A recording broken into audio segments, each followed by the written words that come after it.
Let's try to avoid nuance, Senator. Do you support gay marriage? No. Barack Obama nor I support redefining from a civil side what constitutes marriage.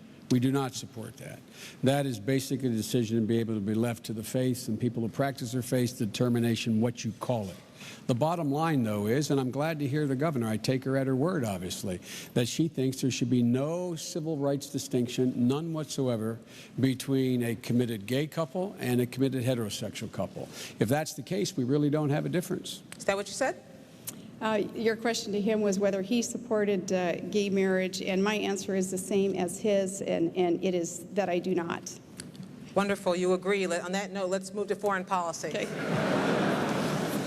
You both have sons who are in Iraq or on their way to Iraq. You, Governor Palin, have said that you would like to see a real clear plan for an exit strategy. What should that be, Governor?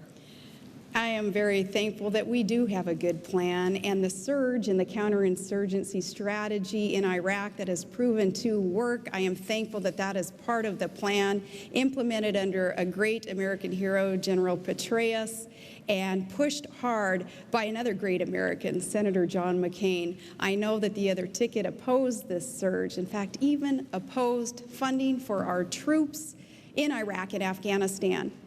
Barack Obama voted against funding troops there after promising that he would not do so. And Senator Biden, I respected you when you called him out on that.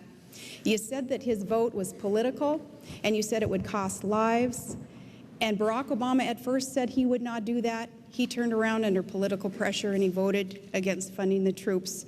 We do have a plan for withdrawal. We don't need early withdrawal out of Iraq. We cannot afford to lose there, or we're going to be no better off in the war in Afghanistan either. We have got to win in Iraq. And with the surge that has worked, we're now down to pre-surge numbers in Iraq. That's where we can be. We can start putting more troops in Afghanistan as we also work with our NATO allies who are there strengthening us. And we need to grow our military. We cannot afford to lose against al-Qaeda and the Shia extremists who are still there, still fighting us. But we're getting closer and closer to victory, and it would be a travesty if we quit now in Iraq.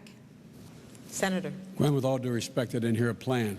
Barack Obama has offered a clear plan.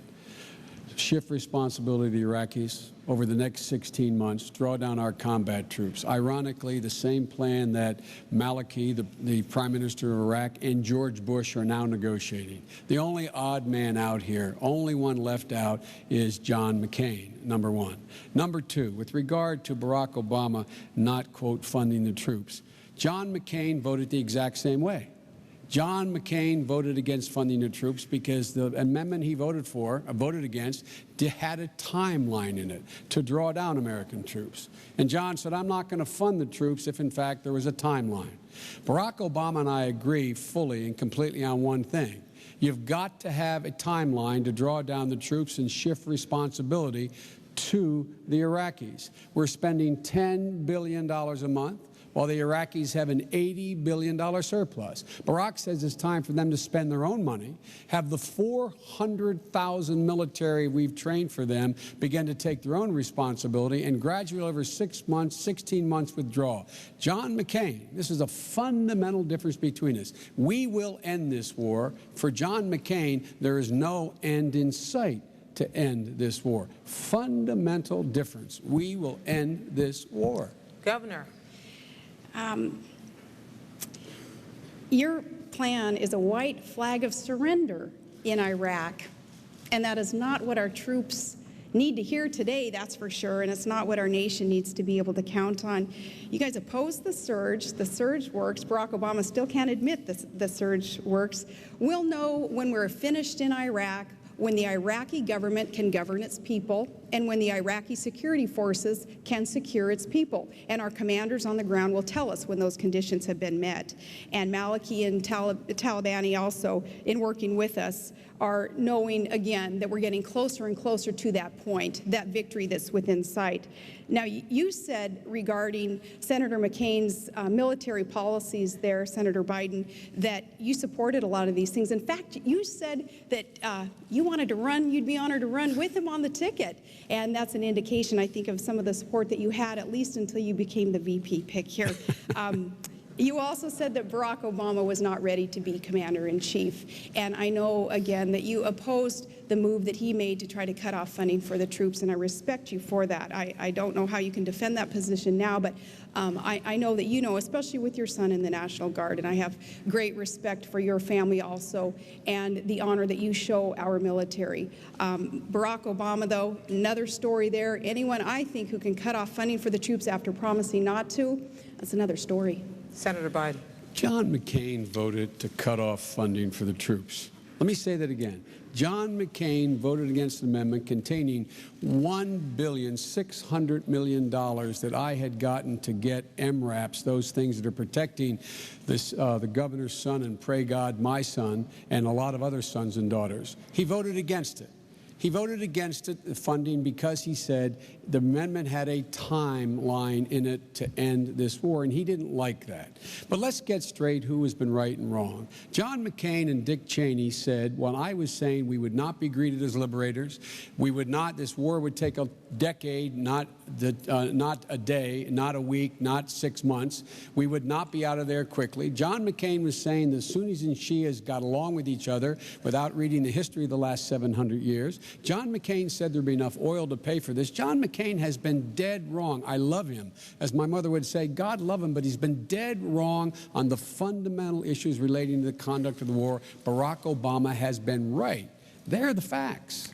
Let's move on to Iran and Pakistan. I'm curious about what you think, starting with you, Senator Biden. Which is the greatest threat?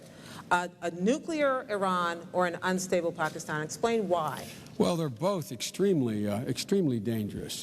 I always have focused, as you know, Gwen, I've been focusing on for a long time, along with Barack, on Pakistan. Pakistan already has nuclear weapons. Pakistan already has deployed nuclear weapons. Pakistan's weapons can already hit Israel and the Mediterranean. Iran getting a nuclear weapon would be very, very destabilizing. They are not close to getting a nuclear weapon that's able to be deployed. So they're both very dangerous. They'd both be game changers. But look, here's what the fundamental problem I have with John's policy about terror and stability. John continues to tell us that the central war on the front on terror is in Iraq. I promise you, if an attack comes in the homeland, it's going to come, as our security services said, it's going to come from al-Qaeda planning in the hills of Afghanistan and Pakistan. That's where they live, that's where they are, that's where it will come from, and right now that resides in Pakistan. A stable government needs to be established. We need to support that democracy by helping them not only with their military, but with their governance as well as their economic well-being. There have been 7,000 madrasas built along that border. We should be helping them build schools to compete for those hearts and minds of the people in the region so that we actually are able to take on terrorism. And by the way, that's where bin Laden lives, and we will go at him if we have actionable intelligence.